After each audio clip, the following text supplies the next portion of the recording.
Thanks for your company this morning. A new book all about the royal family is set to shake up Buckingham Palace. Bombshell revelations coming to light this morning ahead of its release. It's called Endgame. It's out this week. It promises to pull back the curtain on the institution, and there's already plenty of controversy. It's probably no surprise, but royal editor at the Daily Mirror, Russell Myers, joins us now from East Sussex. Russell, good morning. What are the big headlines from this book?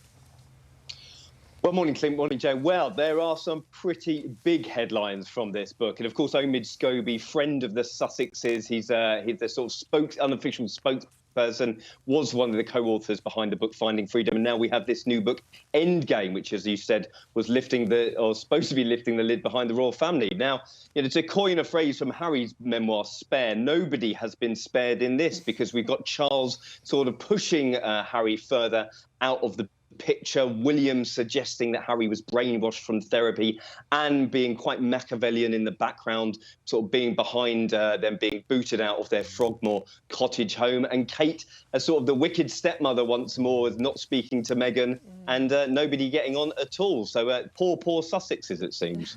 I mean, one of the big headlines, Russell, is of course the allegations of racism that are levelled against two members of the royal family or the royal household. We don't really know who it is, but there's going to be plenty of speculation.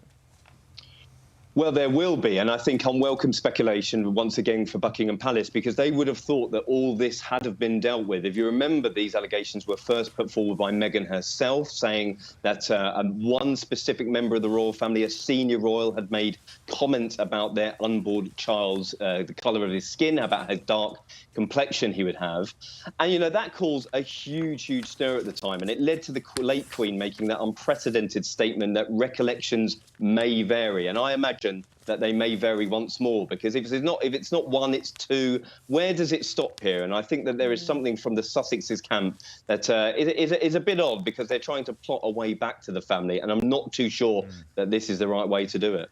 Hey, Russ, what about the author, Omid Scobie? Certainly friendly with the Sussexes, it must be said. Are there concerns from the royals that this book will, in fact, paint the family in a negative light? Well, they're not coming off well, and certainly when you talk about characters, I mean, Charles, I've worked with him for a long time, and I think that when you speak to people close to him, they would say, he loves both his sons dearly. He's bereft that he doesn't see his grandchildren, and the fact that he doesn't have any relationship with his son once more. It's not welcome, but I think that you look at Omid Scobie and you look at sort of the fire and brimstone that he's used before in sort of discussing the Sussexes and the fractiousness with the family. I think perhaps they'll take it with a pinch of salt. Can't wait. Another page turner, Jane. Exactly. Russell Myers in the UK, thanks so much for your time. Thanks, guys. My pleasure.